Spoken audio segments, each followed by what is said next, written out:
عندنا هذا البايب مكسور من جوا من هون مال الكيبل الضوئي.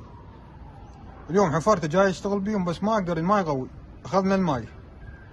ها شوف المنطقة كلها فاضت، وصار 3 اسابيع مكسور. خابرت على دائرة الماء والمجاري يوميا باكر وما بك تشوفون نحن رحمة لوالديكم. هاي المنطقة كلها انحفرت حرامات. اشتغلت بيه اليوم بس ما جاي اسيطر على الماي، الماي كلش قوي. شوفون نحن رحمة على والديكم، جزاكم الله خير. هاي بحي المهلب.